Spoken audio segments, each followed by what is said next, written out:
rolling, rolling, rolling, rolling. Are we rolling, rolling, rolling? We just watched Red Shoes and the Seven Dwarfs for the first time. We did, and I was awake for most of it.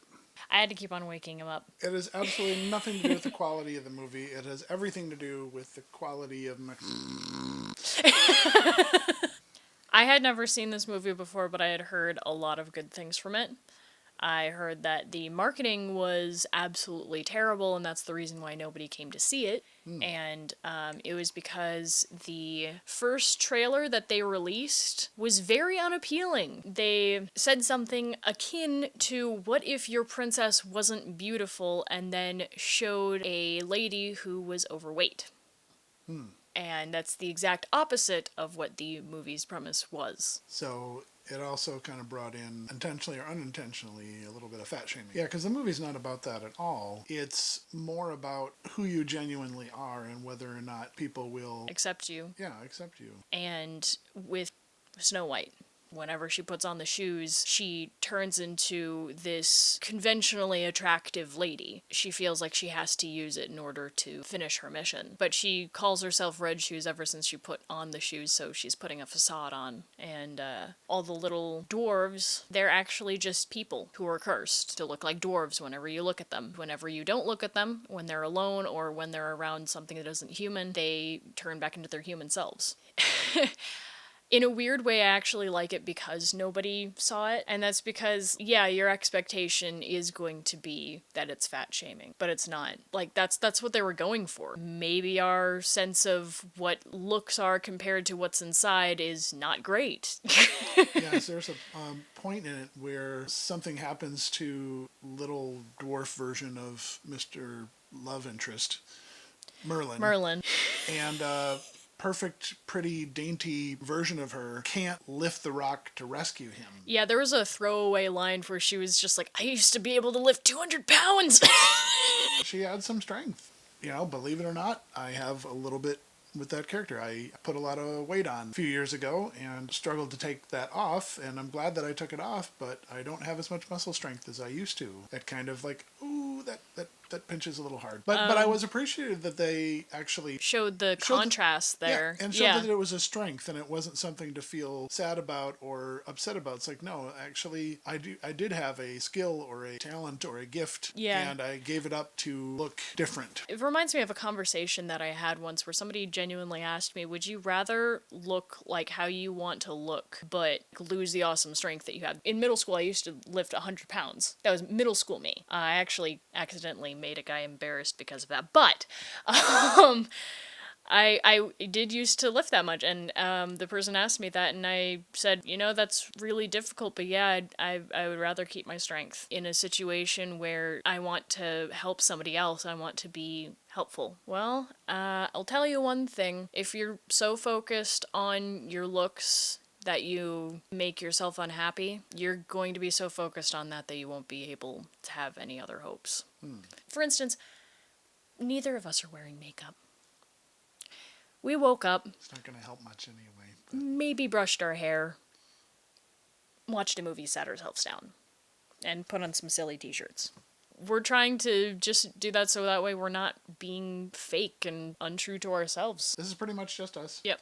Hope you accept it. And the movie, people want to be perceived a certain way. Yeah. I really liked it where, to break the curse for these seven dwarves, they need to be kissed by the most beautiful princess in the world. When the little dwarf Merlin got kissed by the hot animated hot version of her, animated of her, he did not change back. That was a great story choice. Yeah, I loved it. His pride was so much getting in the way.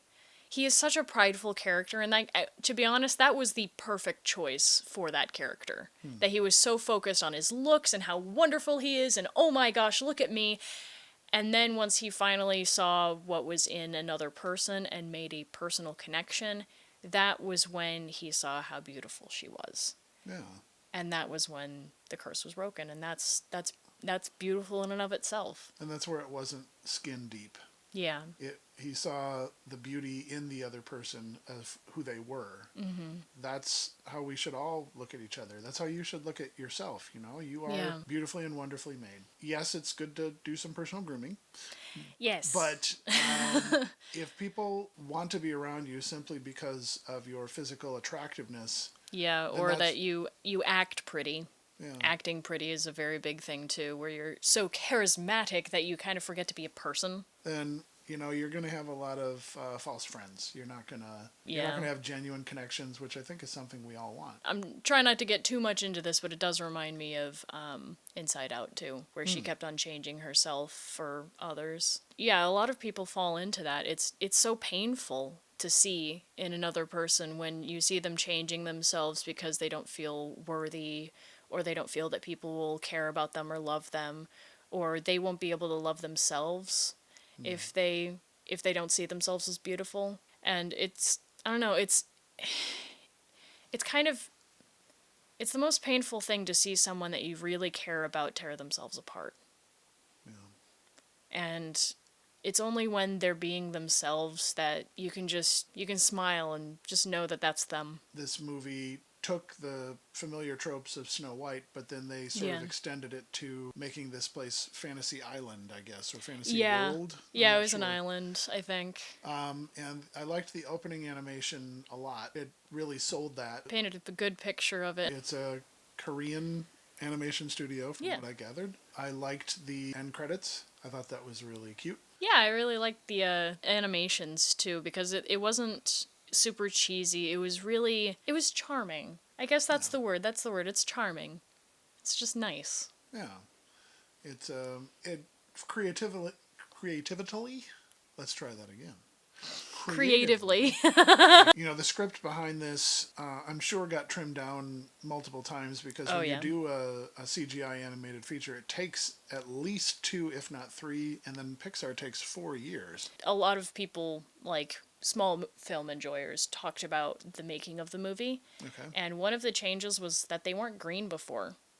But it kind of just didn't feel distant enough, so they changed them to be green. I thought they made a good choice. So they didn't quite look like Shrek. But it was familiar enough where you keyed in on that because you already had some cultural awareness of it. And they took the Snow White story, but they didn't subvert it. They didn't deconstruct it. When I see a story and they take the names of the original characters and put it into their story, I hope and plead that they do not disrespect the original story. Basically doing something called cultural vandalism, which is where you would take the name of something and then have a completely different story that is anti-original story. The original one. Yeah. Eventually, you're just using the familiarity of the name or the property. Yeah. Something where you've got a motive behind it that gets pretty obvious. They did not do that here. They took the names and made a completely different story. And it was good. It was a good story. And the creative people, like these animators, they really took it and they made it their own. And it's it is for kids, but it's charming. Yeah. And it's kind-hearted. Yeah, I know. That's weird. People don't see that nowadays. This movie came out in 2019.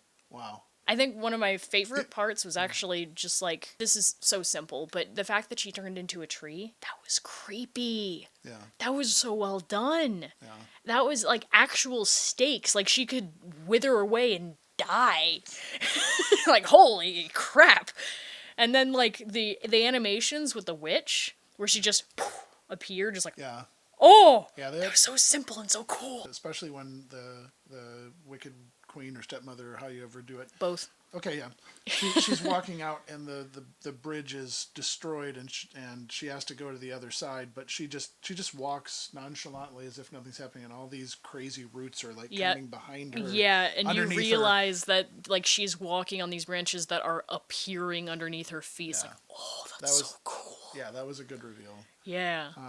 But it sends a good message, and perhaps that's where the hope is that you've created something that is positive. It's going to create a good change. Yeah, and you're helping people see that they're important for who they are, not for how they want people to perceive them. Another moment in this movie was when she first took off the shoes again. She looked at herself in the mirror, realized that's not me, takes off the shoes and just relaxes being herself. She's just like, yep, this is me. And that's satisfying to see. We caught this on Amazon Prime. It's not too expensive to rent. If you already have Amazon Prime, you can watch it for free.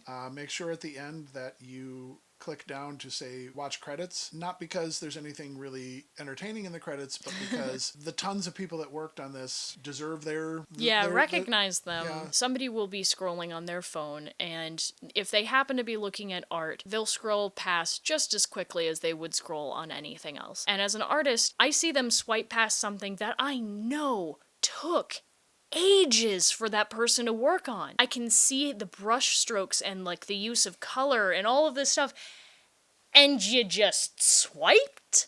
Just take a minute, appreciate it, and recognize how much work was put in it, because like there was. And like when you let the credits roll, it's not just you sitting staring at names, it's you seeing all of the people that worked so dang hard to make the thing that you just watched. Some of the more fun experiences I've had out here is when I'll watch a new movie, and because of where we live, a lot of the people who worked on these movies are here. Yeah. And I remember going to see an animated movie last year. At a certain point in the credits, there's people in the crowd who just absolutely cheered. And it's because it was them. Yeah. Their names were in it. It was the first time they got a feature credit, and they were so excited. It just means like, yeah, you did work hard. You deserve to have your name up there, not for fame or anything, just for recognition.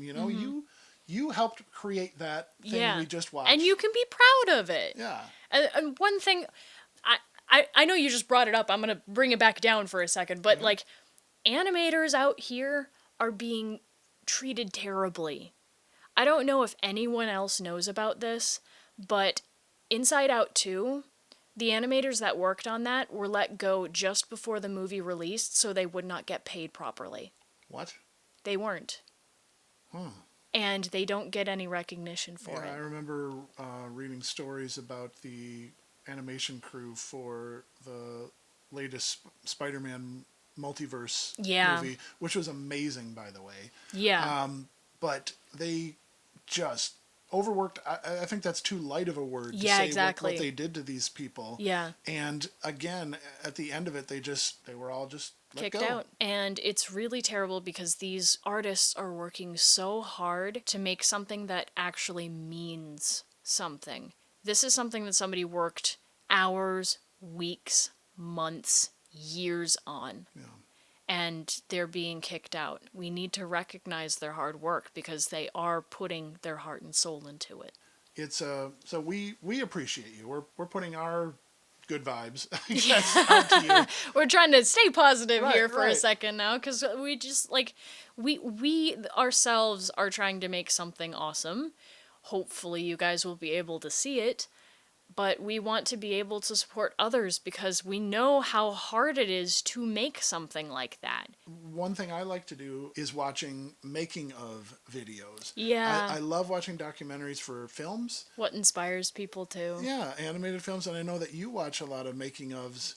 Oh, with artists. Yeah, I do, because again, that's not something that everyone can do. One of the big things with the artists that are really, really good usually sell themselves short. They usually have lower prices. They will do the dreaded, oh, I'll just do it to make sure that I'm out there, and not get paid a single penny. If you know how much work went into that, how much study, like how many hours got put into that single piece, it wouldn't be worth $18.99. I can't tell you how many artists are asked, can you draw something for me, and get nothing in return.